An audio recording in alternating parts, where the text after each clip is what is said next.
Hi, my name is Phyllis Castro.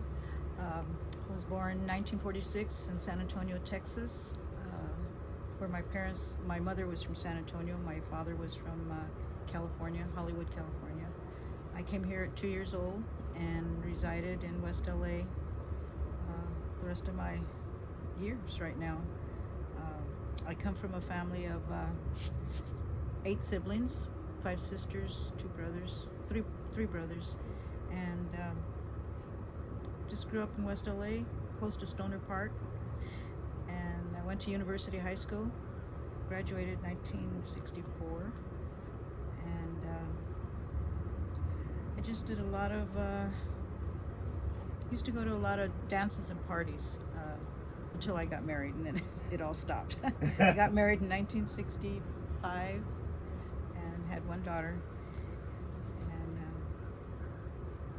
But prior to that, it was a lot of things that we did in West LA. Life was easy back in the 50s, 60s. None of this, what we have nowadays. You could go out, leave your house unlocked, and come back and still find your house in order. Yeah. So what are some of your earliest memories? Earliest memories were That's like when you were a wow. child. That's early years. Going to Ocean Park. Ocean Park under the pier. I think I have to look for my photos, but I was like around 3 years old, 4 years old. Is that POP you're talking POP. about? Okay. POP, Ocean Park. And after that, it was just living in West LA, and life was good. Life was a lot of fun back in the 50s and 60s. I enjoyed it. We had, back then you could play out in the street, come home when the street lights came on. Yeah. And a lot of music going on. A lot of the music from back in the 60s was what I listened to. And how old were you in the 60s? In the I was born in 46, so in the Okay. 60s I was, about 17, 18 Oh, 20 okay. years old. Okay. Yeah, and I got married at, 19 Okay. years old, and that's it. I kind of like, I wasn't really way out there, but I had friends that, we just went to house parties or little clubs like VFW, Knights of Columbus, Yeah. places like that where they had the bands back then, and it was fun. It was a lot of fun back then. Those were the best years of my life. Right. Like when you were like, let's say before you were a teenager, like in your like your preteen and like your your younger years, like what's one of the best memories that you had, or some of the things that you remember just from the area or just growing up, before you were a teenager? Before I was a teenager, okay, let me see. Going swimming at Stoner Park, and At the pool, or they had a at the pool. Okay. They had a pool back then. It's different now. I think it's a skate park. Yeah. But back then it was swimming during the summer. Like I say, barbecues, going to the beach, and hanging out with friends from the neighborhood, which I still have contact with. Those that are still here, still have contact with them. And family, being with family. You mentioned you were going to see the bands at the. Is there anyone that jumps out that we would remember, like that you were seeing back then? Was it like rock and roll, oldies, soul? No, well, they were all starting out then, so they were kind of like playing pick oldies, you know, the best that they could. A lot of it sounded different back then, but now they're better. Oh God, I had the name on the tip of my tongue, and now I can't remember it. But they were the kids that we grew up with. Kids from the Neighborhood kids. Yeah, Neighborhood kids practice in the garage. Yeah. And how was it like as far as like some of the families and friends situation when you were a kid? Because I know before, like when you're a teenager, you tend to be out and about more, but like when before the teenagers, like as far as like, let's say for instance, when I grew up, like we lived in, let's say right here on Walsh, and then we would, go to Stoner Park to the pool sometimes, and then our family in Santa Monica. Like how was some of your like the inter neighborhood activities when you were a kid before? Oh teenage? yeah, well, you know, with living in West LA, we did move around a lot, but when we did get together, the kids, we'd go to the movies back then, the Tivoli on Santa Monica Boulevard. With 25 cents, you could watch double features, buy popcorn, Yeah. a soda, and a candy for 25 cents. Yeah. And you know, the families were all close too. We all went to each other's homes and had barbecues. Yeah. And sometimes you had sleepovers. The kids have sleepovers, and that's it. I remember when we moved to Culver. Well, not moved. We lived in West LA, and we used to come to Culver City to the kitchens up here on Sepulveda and Centinela. What's the kitchens? The kitchens were different eateries, Uh-huh. and we'd go there after church on Sunday. Oh wow. And they had different Mexican food, Chinese food, Italian food, and pile in my mom's 58 Buick and go on Sunday. And everybody, all of us kids could pick whatever we wanted to eat, and then she'd, you know, buy it for us. But just, we were a close-knit family, and we did have a lot of family in West LA. Yeah. And we just visited on Sundays, Saturdays was, you know, we got together. And was your family pretty big? Like, did you have like family in different neighborhoods and? Well, we were all spread out. It was West LA, Culver City here, Santa Monica, families, Okay. brothers and sisters to my dad. So, and he was, they were like 3 sisters and 4 brothers. Okay. So it was mixture of the neighborhoods. Who was the first one? Like, I'm wondering why, you know, a lot of families settled in East LA or, you know, somewhere else. Was there like one person that came here first and was like, hey, you guys, it's nice over here, come over here? Or what was like the first, you know? My dad was the first one to be here. He got out of the service, and he had family here in West LA, and he sent for my mom in San Antonio. He brought us here. So that was back in 1940, 42, 43, 44. And is that because the boat just happened to leave him over here, or? He was stationed in, I guess it was Fort Hood, Texas. Oh, okay. Yeah, he went to the service, and he was stationed over there, but his family was here from California. Oh, I see. The 2 grandmas met on a train, and that's how he met my dad. Wow. He left the service and was coming to see his mother, and my grandmother, my mother's mother, was going to the opposite way, and they met. The 2 ladies met, and then they used to go to the homes and have gatherings. The soldiers, the servicemen. Yeah. And my dad was one of them, and that's how he met my mom. So your dad was in World War II? Oh. He was original Merrill's Marauder. What's that? It was under Sergeant or Patton Okay. back in the day, and he was a foot soldier, so he went out and scouted before the troops would come in. He earned a Purple Heart.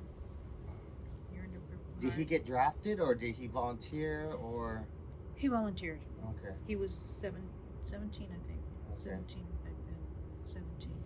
Okay, I was curious because I have my great grandma Lupe, rest in peace. Her brother Louis, he got, I guess, like drafted, but he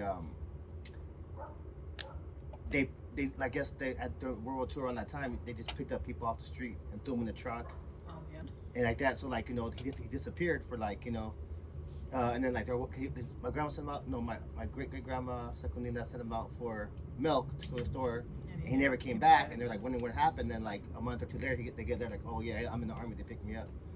Your grandma her name was Secundina? Yeah, my great grandma. Yeah. And there was a man that used to do like massages. Yeah. Over on your side. Yeah. His name was Don Secundino. Huh. You didn't No. no. When my grandparents would have like a Yeah. you know something in their back, he'd like rub it. Oh yeah, he was like those Sopadores. Sopadores, He pounded the hell out But of him. they got better. Yeah. But They got better. Sorry to interrupt. I'm not because we go like that's cool too. Cause we go always extra stuff. But if we can go back a little bit too, like as far as the biography stuff, like like, what part of Mexico, or what part of, like the background on your parents, like where are they from, and Okay, my dad's mother was from Zacatecas. mm, Uh, my mother's mother was, I believe she was also from there. The grandparents way back in the day were from Zacatecas. mm, And my grandmother raised all her brothers and sisters at that time. You know, they didn't separate the kids. Yeah. So my mother's mother, maternal grandmother, raised 15 kids by herself, wow, sewing. But she kept them all together. She kept her brothers and sisters together. My dad's mother, she worked the trolley cars downtown. Mm. She worked cleaning the trolley cars. And she lived to 97, and my maternal grandmother lived to 84. So, and where's she from again, you said Zacatecas? Zacatecas. Oh, okay. Yeah. And do you know like some of the like the reason for the migration up to the United States? I know there's different things that brought different Mexican and Central American people Mhm. up to the United States. Even though we've always been here, obviously, but like there's certain waves. There's been a wave of migration every so many years. United States, For a like better some life, they were Yeah. all poor, yeah. you know, and worked their way to California. I went to University High. Uni High. I went to grammar school, was Norris Dairy on Sawtelle and in West LA. Is that And still around? Yeah. Okay. Right. Yeah, it's still there. And then I went to Webster Junior High. Okay. Graduated there in 61. And then I went on to University High. Graduated 64. And like with Uni High, I'm curious too, because I do like work at the what they call Indian Springs, the Tonga that's- Springs too. Like, do you have any memories of like going there? I know like people from even my generation said they would sneak off and go to the springs, but those things have been there for like thousands of years, So I'm curious if you ever went to those springs or. No, I didn't go to the springs. I mean, because they're right there on the campus. Yeah, they're right there on the campus. Yeah. No, they upgraded, made it better now. I Yeah. understand, but I never went. Yeah. Give me an example of a common day, like in high school, like from getting up in the morning to like what you were doing in the evening, or. Getting up in the morning was early because we only had one bathroom and we had 8 kids. Yeah. So Oh, it yeah. was getting up early. Whoever got up early was the first one, and then getting ready for school and walking up Berry Avenue to Uni High, which is on Westgate, up the hill, Oh. and going to classes, just getting through the day, and I enjoyed school. I enjoyed high school, and I used to have a lot of visitors that came from Venice to come see. They used to come see us up at the high school, but and then that was it. Typical day was getting out of school, walking back home, doing chores. Yeah. We always had chores. Everybody had a different chore, and helping my mom with dinner, Yeah. and we all had dinner together. They don't do that anymore, but we all had dinner together, and that was it. Sit around and watch TV. Yeah. My parents didn't really let me go out too much, Yeah. so it was mostly with the family. How about with the radio and stuff? Because obviously, like back then, I don't think there was too much music on the TV, too much, right? Used to listen to it on the radio, Yeah. the programs, Yeah. but we all sat there and listened. I mean, Yeah. that was the way of life back then. Yeah. Then we got the first TV and everybody was excited. Yeah. What year was that, more or less? Or? Oh God, let me see, 50, I don't know, 59, 55. Oh wow. And that was black and white TV or Black and white. Because when the color came on, color was like. It's like in the 70s maybe? Oh, I I think. don't. I think in the 70s. No, it was black and white. And we had certain programs that we watched. Father Knows Best. The Arthur Godfrey Talent Show. Yeah. The Lennon Sisters, all those programs. Yeah. You mentioned back then, like in the beginning, that things were a lot safer. You weren't always worrying about stuff. No, you could leave your house, go visiting or whatever, marketing, and soon come back. You'd leave the service porch open. I mean, we never locked the house. Never. So back. I was gonna say, do you think part of that was because you know all the neighbors and everyone was looking out for each other? There wasn't all this what we have now. People roaming, homeless stuff. You didn't see that back then, you know. And then people were all our neighbors, and you know we all watched out for one another. But there was nothing to watch out for. I mean, it was a safe time back then. Yeah. You know, no drug abuse. And that's like in the 60s, you're saying? Yeah, 60s. Like if late there was 50s. something, if there was something you guys had to worry about, or if there's anything that like was a concern or of safety wise in any way, like what would it be back then?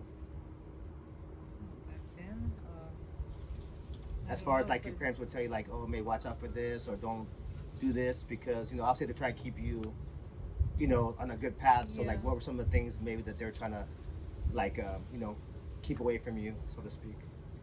Well, they were always, you know, honest about, you know, not taking anything from anybody, drugs or anything, Yeah. you know, and we were basically good kids. I mean, Yeah. there's nothing, and we didn't hear that much about, nothing was really out there that they would talk about, but they made sure that we knew what we were supposed to do and what we weren't supposed to do. Right. Yeah. I would think that the only thing we'd worry about is just that somebody trying to kidnap you or something. Yeah. You know, I had an instance where I was walking to school and car just going and going, and I thought, what I did was I ducked in somebody's driveway, went to the back. And it's like when you're in high school and you're at Yeah, school? high Okay. school. Yeah. Oh wow. About I don't know. I wasn't in 12th grade. I think I must have been like 10th grade or so, just starting. Yeah. But that was scary. I wasn't, you know, wasn't prepared for anything like that. Yeah. But I thought, let me go. And I just walked down somebody's pathway to their backyard and went and stood at their back door and asked them, you know, if they would come out with me because I was afraid. You know. Oh wow.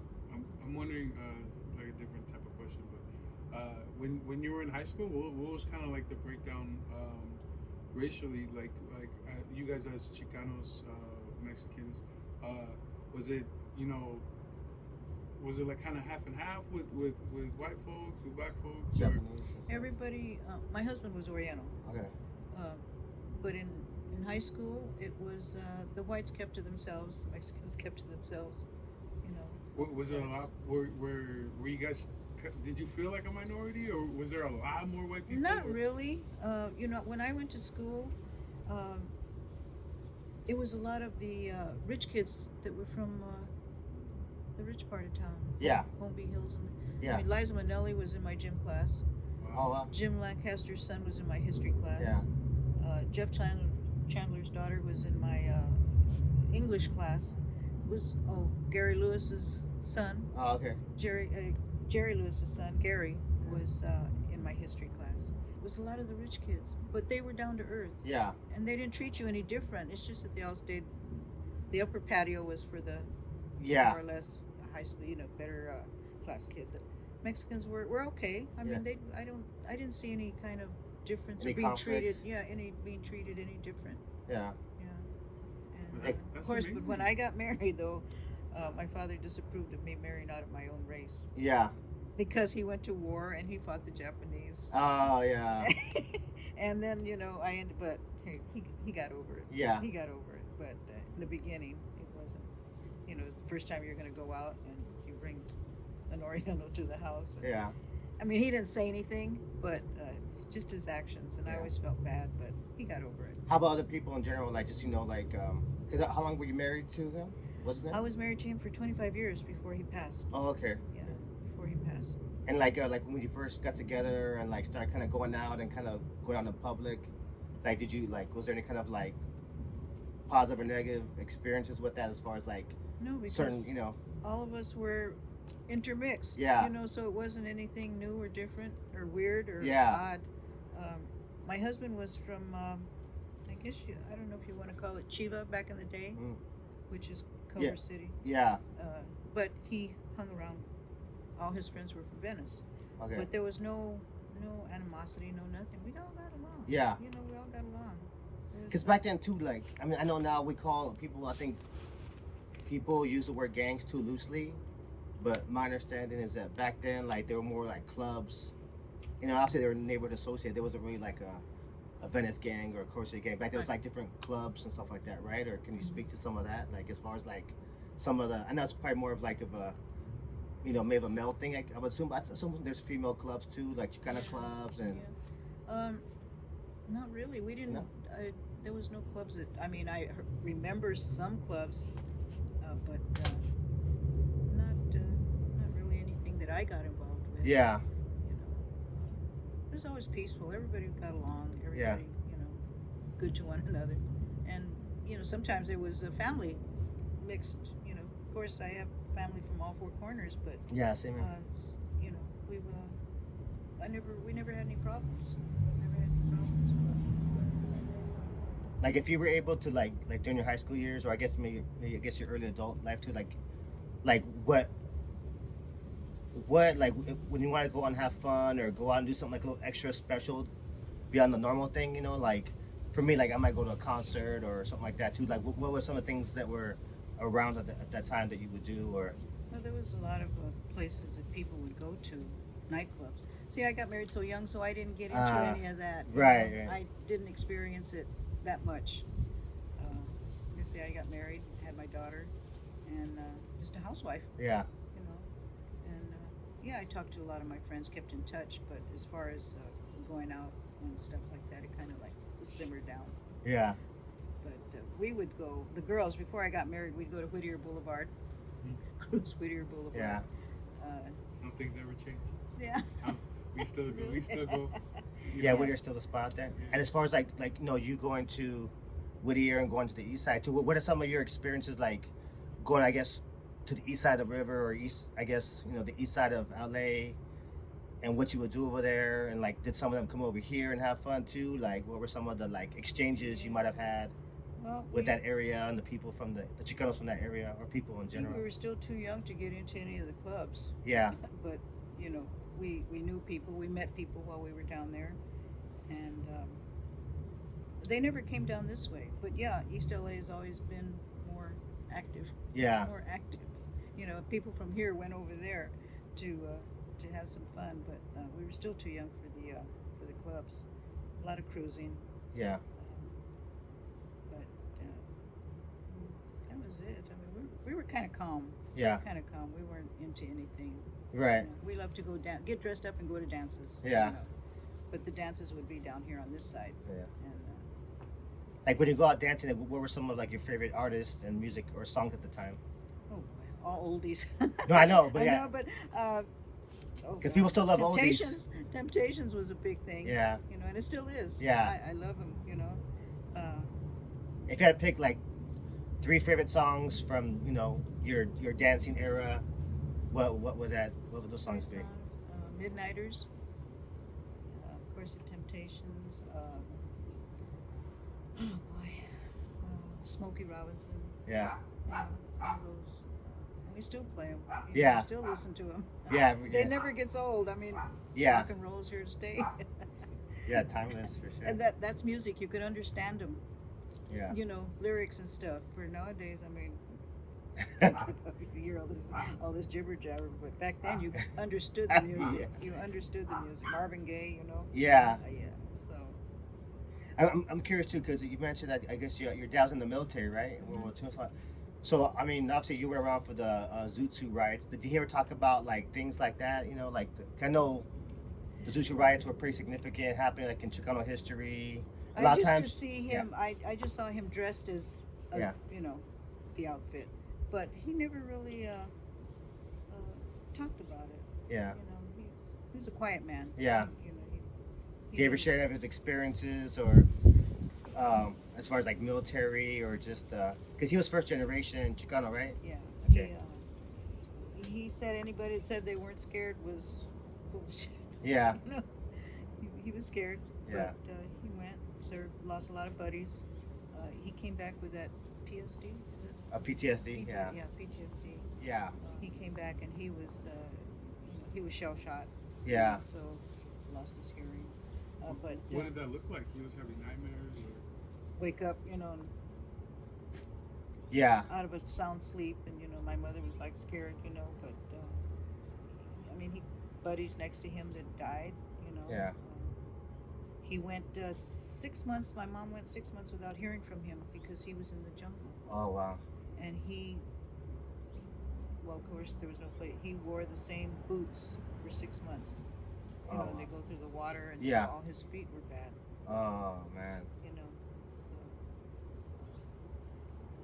so yeah, he wouldn't really go into a lot of. Only when he was drinking, he'd talk about Right. it. But otherwise, it was very He probably hold a lot of stuff in. a lot and of yeah. stuff in.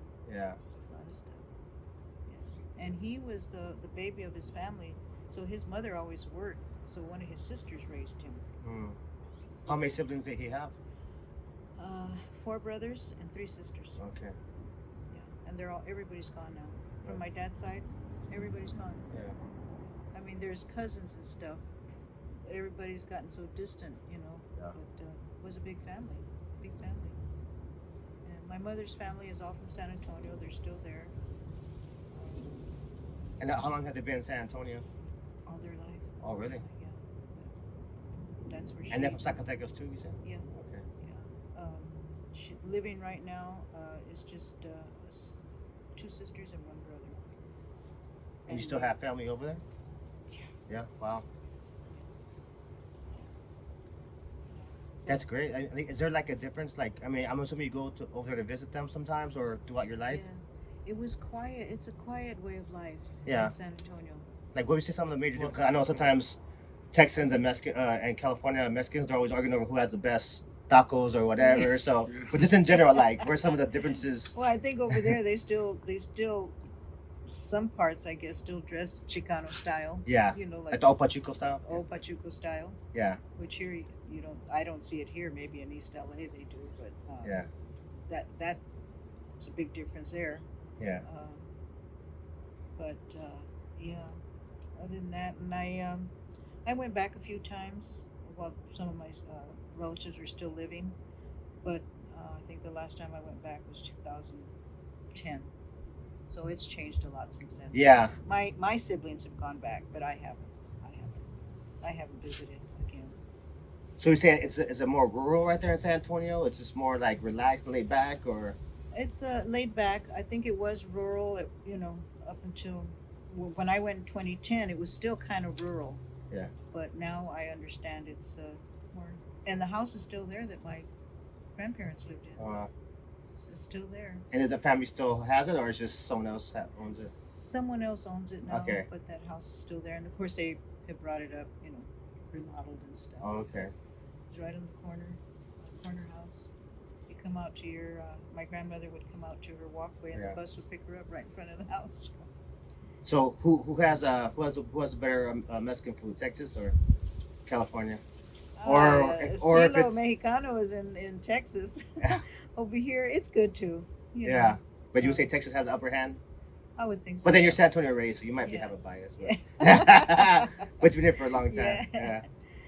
I wanted to ask, like, when you're driving around nowadays, is there anything that stands out that's not there? Like, you know, you're driving, it's like, oh man, I remember when this was there and it's not there no more. I go through West LA every now and then Mhm. just to cruise the neighborhood, Mhm. and it's all different. Condominiums, place that I grew up at, gone. Really? Gone. The corner market is gone. Yeah. It looks high rise now. Yeah. It almost looks like you're in downtown LA if you go down Olympic, Yeah. because we lived right off of Olympic, between Olympic and Santa Monica Boulevard, Mm. and nothing's the same. Everything's gone. Can't believe it. And they keep building and building and building. I'm driving down Lincoln and then I'm driving down Venice, and right now there's like at least 6 or 7 new the big condominiums. Big ones, and you know, they keep building. But West LA is totally different. And I work in West LA. I don't go very far. I work in West LA on the corner of Olympic and Sawtelle, and all that is different. High rise. so you said that the place where you guys grew up is doesn't No exist longer anymore. there. No. Oh, that's so sad. Yeah. It's condos. And the people that didn't sell are kind of like in between. You know, Yeah. you find 1 or 2 houses that are, but Yeah. they've It's got like, the- yeah. they didn't sell out. You know. So. I mean, how does that feel? Because I know, you know, you're mentioning the house in San Antonio, and, you know, even though you guys don't own it, you at least you can go. It's there, It's there, and you can I'm look at it, surprised. and you could even knock on the door, and be like, "Hey, I used to live here. I just don't wonder if I can, Right, you know, take a look around." Yeah. That's true. I even told my sister when she went. I said, you should have stopped and that, but she drove around and the house was in the front and there's a little house in the back, and she said, "Oh, that was there." More more upbeat now, but still there. Yeah. No, in West LA, it's totally different. Totally different. Would you say it's more positive, more negative, or Um, as far as like what you think it means for like, let's say, how you feel about it, and then two, just like as far as the community you grew up with, a lot of it's not here no more. So like, I know a lot, like for me, like example, like a lot of people say, oh yeah, the neighborhood's a lot better, but like they say it's better, but no one that we know, very very few people that we know are still around, so it can't be better if the neighborhood's gone. I mean, that's my opinion. Yeah, So like, right. I wonder if you have like similar takes or opinions about just some of the it's changes and probably more beautified because back then, everything was simple. Yeah.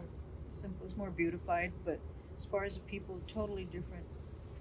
like in what way? Like it's as far as like racially, attitude wise. Racially, I think is more white now. Yeah. Caucasian. Yeah. A lot of the Hispanic people, Latino, are gone. Yeah. They've moved away to Hesperia, places that way. Yeah. Nobody's around here. They can't afford it. Yeah. They can't afford it. So people have moved on further away. Yeah. And of course, they don't like it because it's totally different. People who lived here in Venice are living out in the desert somewhere. Yeah. Rialto and stuff Yeah. like that. It's hard to understand because, they say it's getting richer, but you guys were in school with, like you said, with movie stars and famous musicians' kids.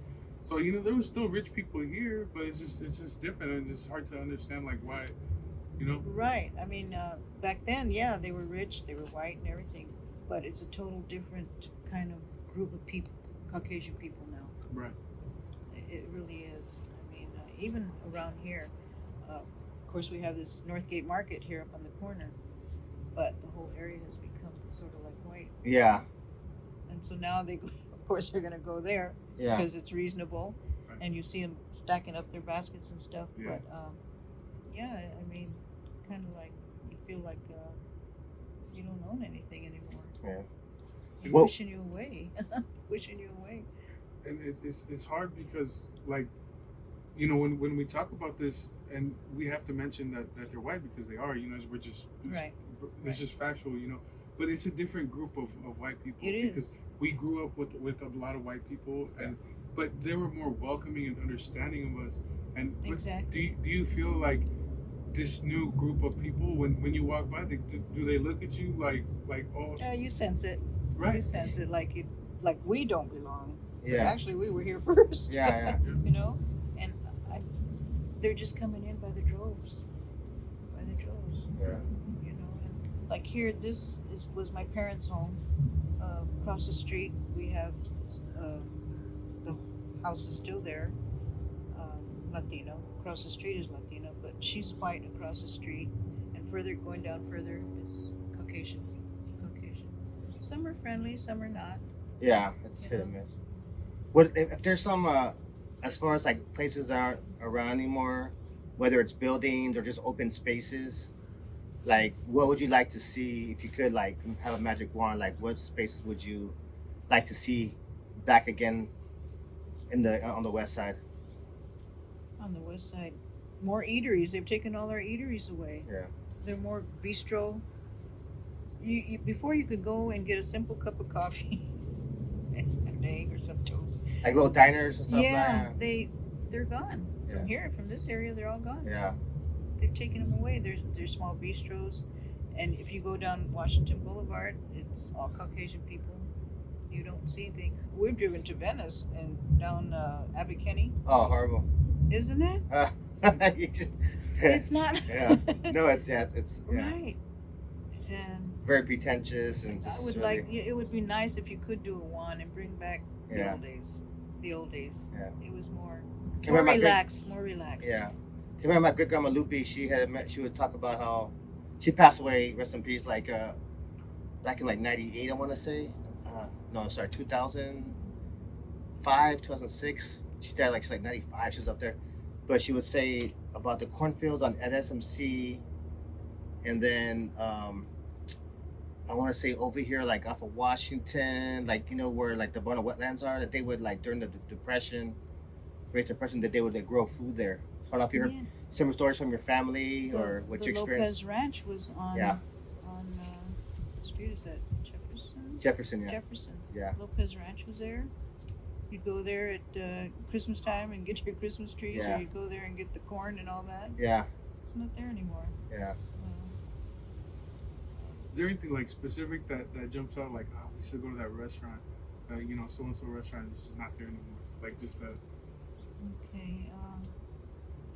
Well, we went to a lot of restaurants in West LA. The Talpa, Don Antonio's. They're still there, but all their Don Antonio, that's the one on San Juan, right? No. No, Don Antonio's on Pico. Okay. Talpa and Don Antonio's are next to each other. Lattice is up the ways. Yeah. Uh, Las was around back then too. Right there on Pico. well, they were on but further east. Lattice, Freddie Lattice owned it. Okay. He's no longer here. So it's more in West LA versus now in Santa Monica. Oh, I know that. The Oh, wow. family moved it up that way. Oh wow, I know. Yeah. It's interesting. But yeah, we used to go to Don Antonio's and the Talpa. Now everybody opens late, Yeah. so if you're an early riser, you got to wait till 11 Yeah. o'clock to go to eat. You know, but What are some of the oldest restaurants? Or yeah, I guess restaurant gives you foods like the most memorable places. But like, what are some restaurants or places of gathering that are still around from they used to enjoy back in the day that are still around now? I know it's probably very very few, but yeah, very few.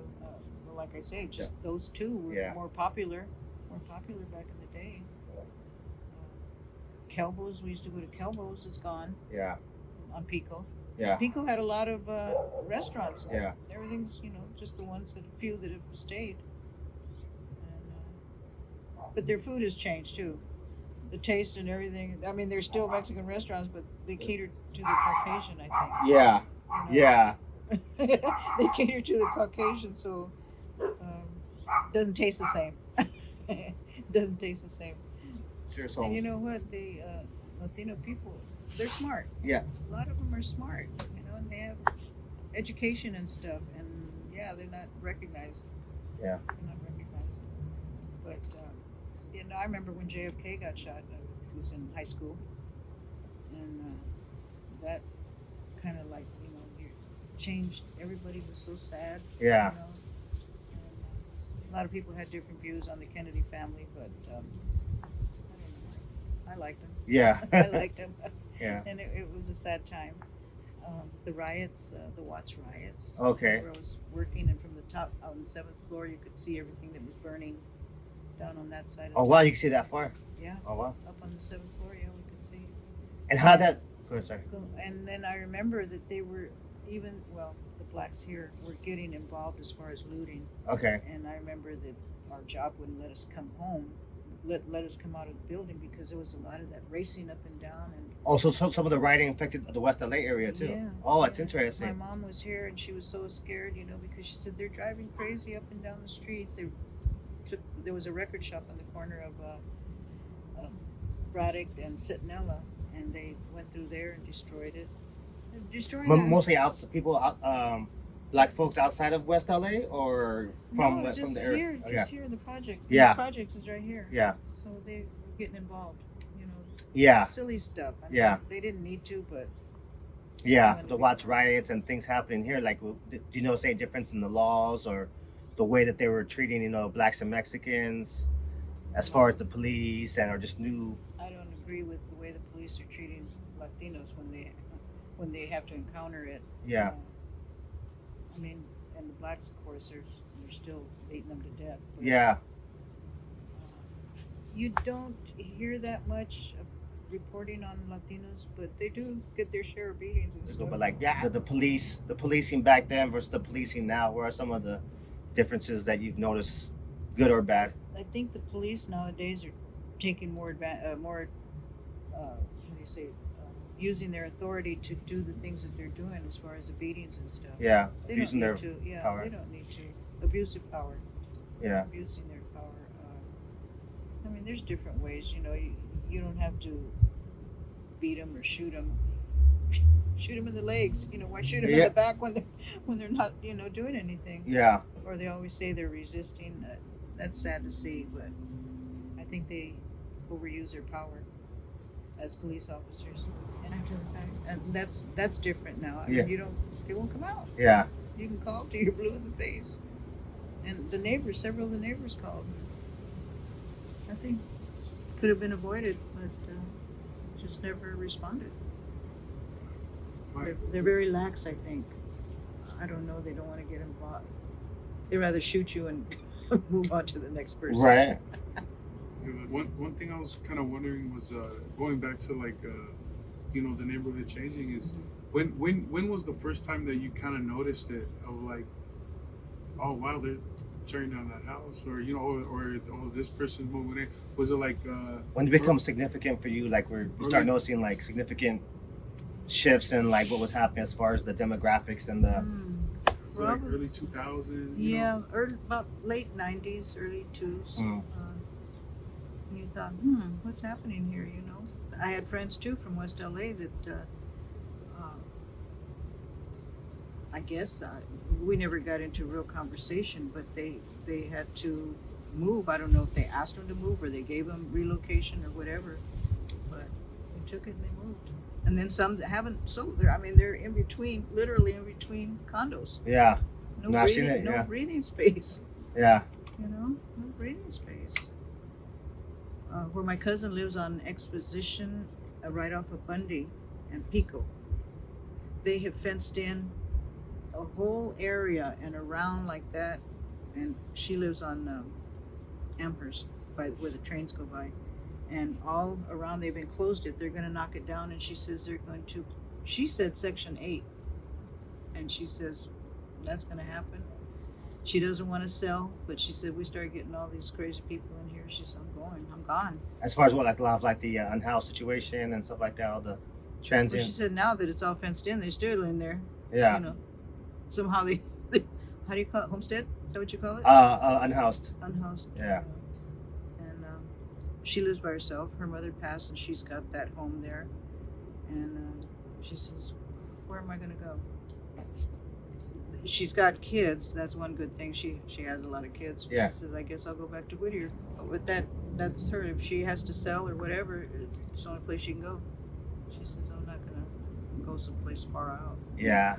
You're used to growing up here, so to move away is like, yeah.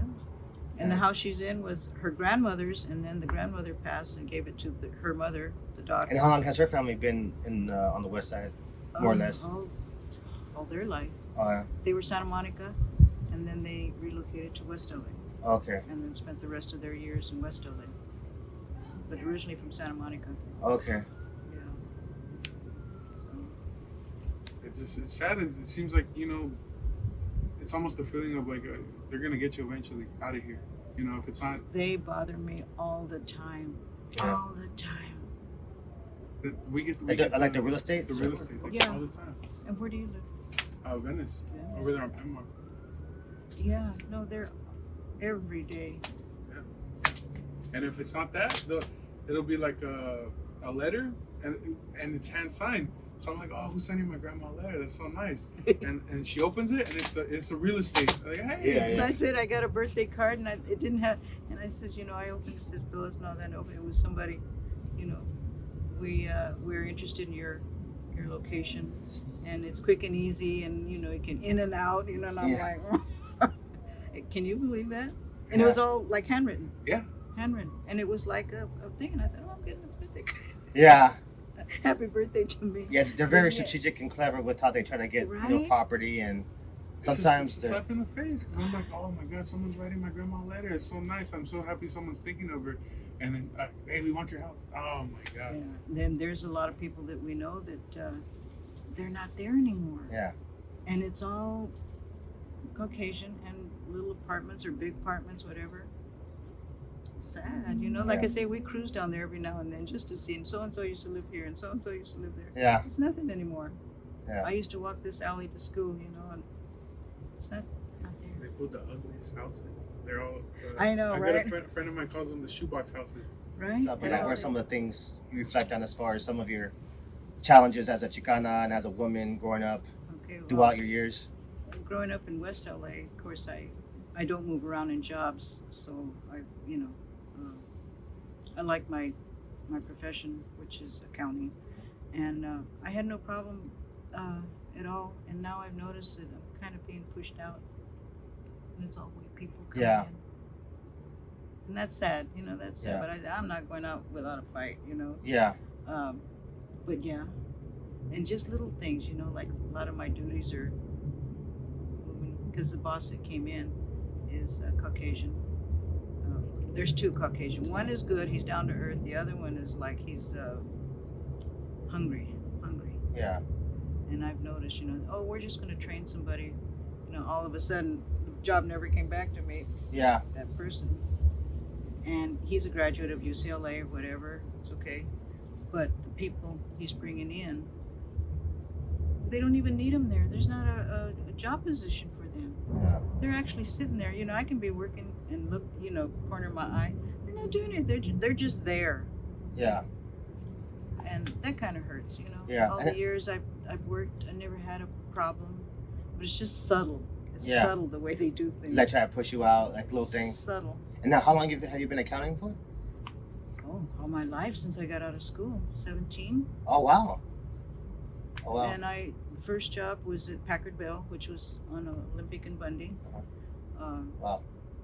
They closed down the business.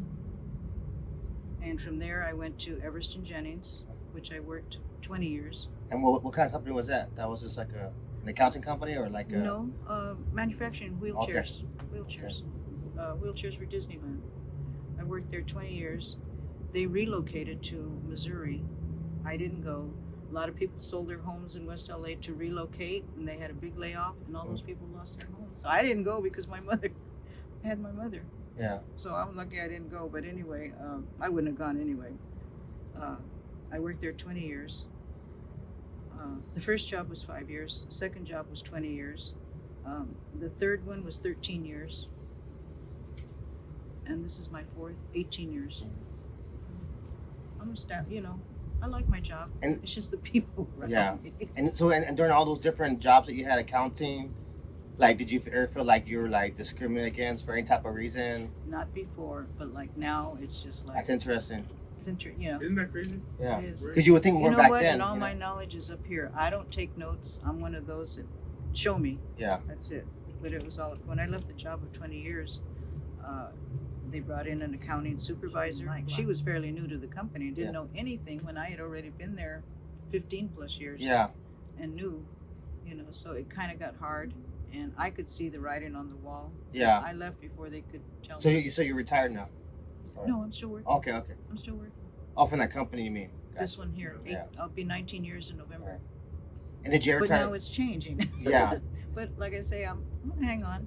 And growing up, during like your different jobs of accounting, like, did you ever try to like get up to higher levels of like Oh. management, or you're just good at a certain level? I started out. Let me see. The first job was just clerical. Second job was also clerical, and then I got promoted to payroll department, Okay. which I ran the payroll department because the lady walked off the job. Yeah. So my knowledge was just watching her and listening what she was doing. So when they said she's gone, she's not coming back, we needed to process payroll. So I was able to. So I stayed on with payroll. Yeah. And then the third job was also payroll, Uh-huh. which I was there 13 years. And this one of 18. Oh, when I was working at the one for 13 years, my own race was kind of like, they didn't want me there because I knew what I was doing. And they were kind of like, they didn't want me there. So Like they jealous? made it hard. Yeah. And I hated it so much going to work. And that was my own raza. Yeah. And I thought, wow. And my girlfriend called me up. She says, we have a receptionist job. Yeah. She said, can you come at lunchtime? I told them I had somebody. They hired me right on lunchtime. Oh wow. And so I started out as a receptionist and gradually moved up. I went to become a supervisor, but the people under me didn't like the fact that I had moved so quickly and it was hard working with those women. I do not like to work with women. No way. They made it so hard. I went to my boss and I said, you know what? I said, I don't want this position anymore. And I told him why. You know, I said, they just don't.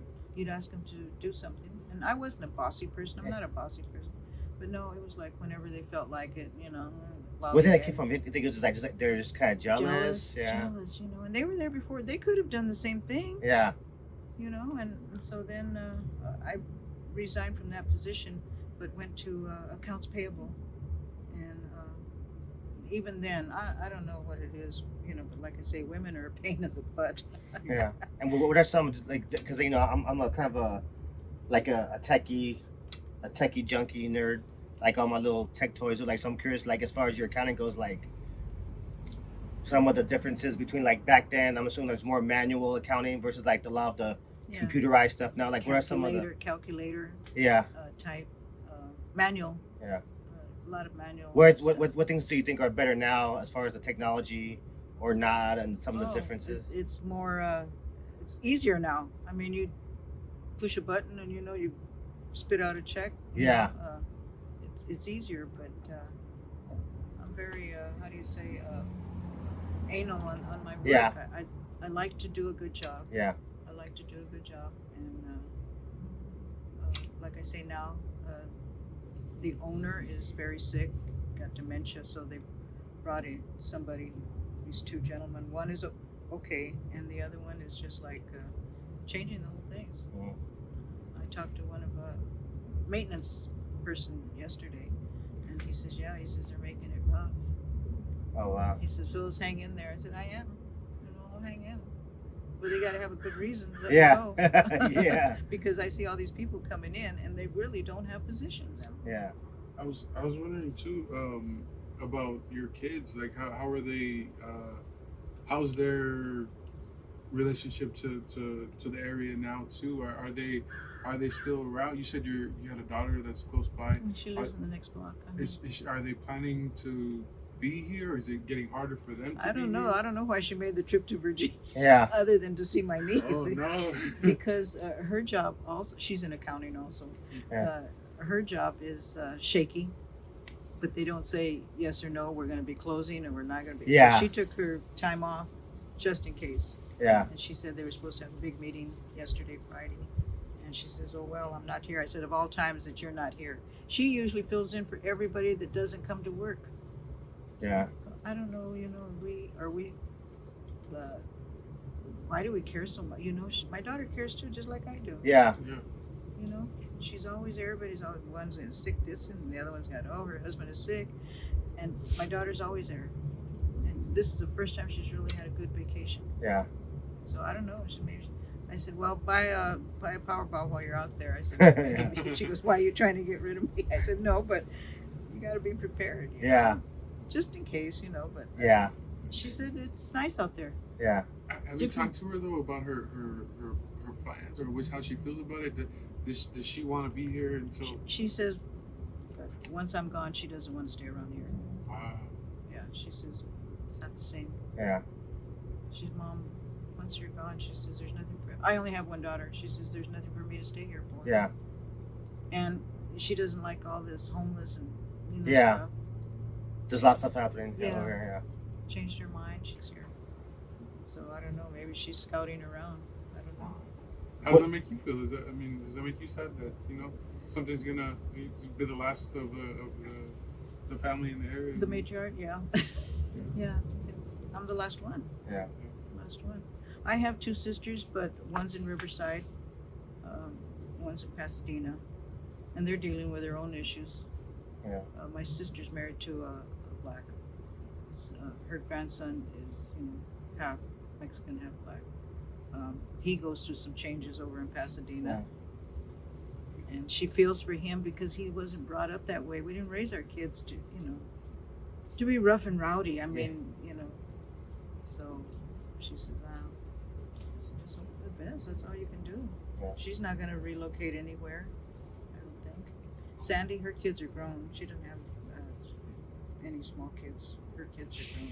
Whatever. What would you like to see happen for your family, future generations, and the future generations of this area. Yeah, I'd like to see everybody be able to enjoy life. You know, that things would be better. I don't know if they will be, but I pray for that for my family. Yeah. You know, that they're able to survive. Yeah. Survive. And as Because far as you know, it's like I say, it's like we're being pushed. Yeah. Accent.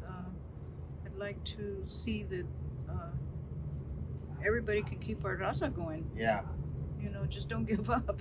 yeah, You know, don't run from it. I mean, as hard as it can get, yeah, as hard as it can get, I hope that you know everybody can hang in there and pray for better life. yeah. You know, What are they some don't of, get shunned on. yeah, and what are some of like the main issues you think we face as a people, as a raza, and like maybe what some some of the possible solutions could be. Possible solutions is to be, how do you say, positive? Yeah. How do you say positive? You optimistic, you mean? Or like, Optimistic. yeah. Yeah, optimistic. I think it's hard though, you know. It seems like, you know, especially with this area, like people want to stay, and then, you know, it seems like once you leave, they shut the door. You can't come back. You Yeah. can't come back. Yeah. Yeah. Yeah. So, And I hope that you know that it doesn't continue to be that way. But like my daughter says, she goes, "I'm not staying here." but you know, I'm just thinking, what if, you know, 10, 15 years down the line, she's like, I miss it, you know, I want to come back, and now the house is not worth $1 million; it's $4 million, you know. Yeah, So, I know, right? because everybody who's left for the most part, like obviously they miss it. It's very like it's not just. I think as Mexican Chicano people, we tend to be very when we're not as we don't move as much as like say more white folks. So they're used to kind of traveling and coming from wherever they're coming from. For us, we tend to be more stationary until they push us out. You know. Because back then it was a mixture of the black and Mexicans, you know, Latinos. But we don't see any black when we drive through there anymore. Yeah. So they're gone somewhere also. And heaven forbid you don't even see a Mexican. He said, Yeah. I can remember when you could see at least somebody, you know, walking down the street. Hey, you know. Yeah, it's very rare. Very rare. Very rare. I saw the corn man coming down my block the other day. I wasn't even hungry. I got out. Hey, where you been, man? You gotta come by more. The paleta man too. He was passing by, and nobody will come out. A few Mexicans that we are, like, we'll go out and give, you know, Yeah. and give them extra because Amen. it's hot out there, you know, for these guys. I made it a point. Hey, man, I Yeah. give him a tip. I'm like, man, come by more. Yeah. You know, I hadn't seen him in a long, and I feel so bad about all those vendors that were getting Oh yeah. robbed and stuff. But yeah, he hadn't been around in a long time, and he came back Thursday, I think it was, with ringing his little bell. You know, sometimes we don't even get anything. We'll just go out there and give him money. Yeah. You know, we don't buy anything. Yeah. He says, "Oh, thank No, you." they got you got to support our businesses. Yeah. How would you like to be remembered? Always helping that's out. a big question. Yeah. Always helping out. I'll help anybody. You know, even if I don't know you. I volunteer for a lot of the events at the club. That's right. And And I'm what club always is there. that again? the Eagles. Okay, yeah, that's right. FOE. But remember me as liking to have fun and helpful to everybody. That's about it. I just I like to help out, and I want to see people, you know, progress. You know, and that they have a better life than it might be or what's going to be. Yeah. You know, nobody knows. And I reminded you too, I forgot about that event. There's an event that you organize, right, with like West LA or Venice and Culver City people? It's or... a neighborhood reunion, they call it now. Okay. It used to be Venice/Culver City. Yeah. And then they didn't want to create problems or Division this or and that, anything. Divisions. So they renamed it Neighborhood Reunion. Can you tell us a little bit about that? Like what the how It's, how it started, the intention, and yeah, it started. We're on our 15th year, okay. and it started with few people and holding it there at the club with a DJ, and Yeah. people came that you hadn't seen, you know, in Yeah. a long time. And like I say, this will be our 15th one. It's September 16th, and a lot of them are gone, but the ones that are still living, do come out. Of course, I take all the pictures. They have posters on the wall.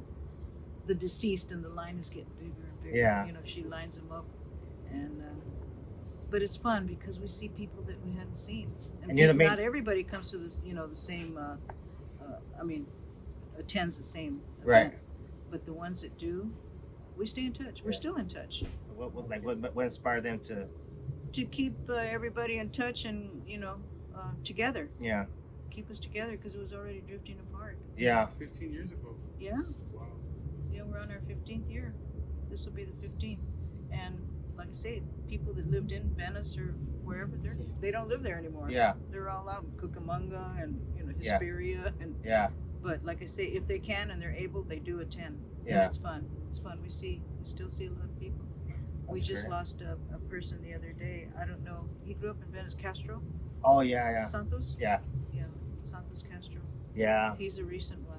And that's part of our inspiration for this too. Is like there's a lot of people we want to soak up wisdom and knowledge from and experience. Because a lot of history doesn't get told, but like people like that who have a lot of experience and Yeah.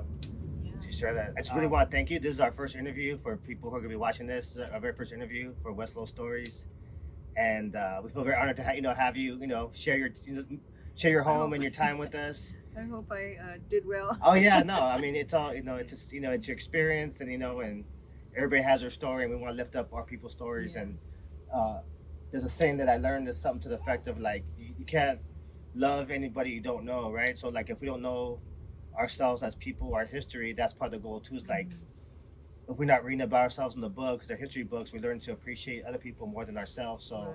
and building our people up is loving ourselves, right? So that's just Exactly. the start of that too. So we appreciate that. And one of the main reasons I wanted to do this too, because I know talking with you that you help organize the Right. reunion Right.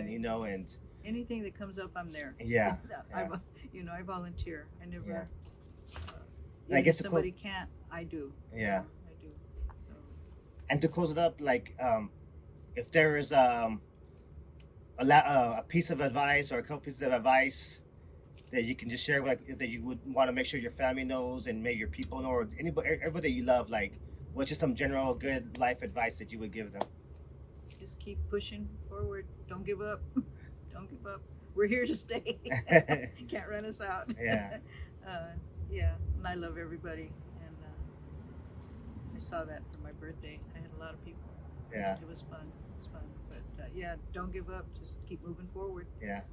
And make us proud. Yeah. Make us proud. Right on. Yeah. So, Cool. Thank you so Okay. much. I'm gonna turn this you're off. welcome.